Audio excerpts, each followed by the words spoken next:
I think it's really a continuation of the theme that we've been building up for the last few years, which is, you have to be very careful. I think the problem is we're still in an environment where there's a big disconnect, a big difference between what's going on in the real economy, where we're seeing very low levels of growth and we're still seeing high levels of debt, but the asset markets are actually, pretty expensive. So there's a disconnect between those two things, and a lot of that is because of the policy that we've seen, the kind of economic policies that we've seen. So the sort of stimulus that we saw primarily out of the US, but also the UK, and now really coming out of Japan as well. You look at what Japan has been doing over the last few months, and it's forcing asset prices up, but it's not helping the real economy. Now, that's good if you hold asset prices. It's not the financial market. Well, exactly. Exactly. Forcing the financial markets, and a lot of people talk about equity markets, but also there's a lot of question about whether we could be approaching some kind of bond market bubble as well. Now,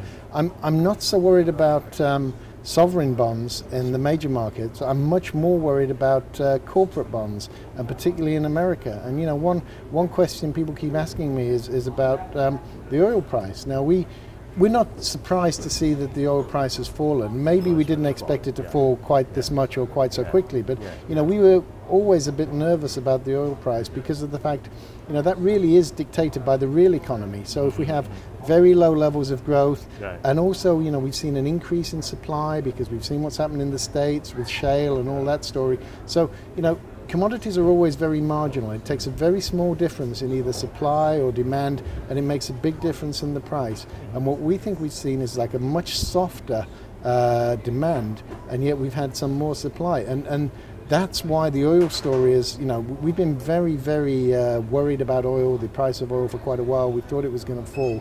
The fact it's at the level where it is now has created a whole bunch of risks. And I know, in Thailand everybody's talking about PTT as being the risk, but I don't think PTT is really a big risk. Equally, people are talking about Russia. I don't think Russia is the big risk. I think the big risk with the oil price at the moment is actually in America. And I think, you look at the amount of financing, high yield and junk financing that's been done of a lot of these oil projects, in the back end, all these shale projects. You look at that, a lot of those are now looking very, very vulnerable. And our worry is that contagion happens very, very quickly, very easily. So if we get any kind of a problem in the US oil sector high yield, that could very easily cause a problem to the whole bond market, the whole corporate bond market. All of high yield could come under pressure. You could suddenly see the whole US corporate bond market under a massive amount of pressure. High yield, it's a very small market, but it's very illiquid. If you can't find a buyer, then the price can really, change very, very quickly and very badly. So I think, one of our big worries is unless we see some form of intervention to support that, then that's a real risk. Now, the other side of the coin is we think because that is such a risk, we think there will be some more intervention. So we think there'll be some form of stimulus.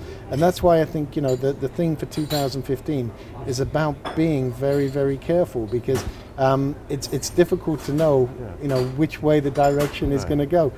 If we don't see stimulus, we're going to get probably another big global crisis, but we think that the central banks and the authorities and the governments will all try to prevent that. So we think they'll do some more stimulus, maybe a different kind to what they've done before. Everybody's getting bored with QE now. Maybe we had QE for too long. But the interesting thing is we're seeing record stimulus come from Japan, and yet that's not doing anything to help or support the oil price. Since the Japanese introduced the stimulus, it supported the Japanese stock market, but we've seen the oil price absolutely implode. So it makes us wonder what the central banks, what the authorities might do next.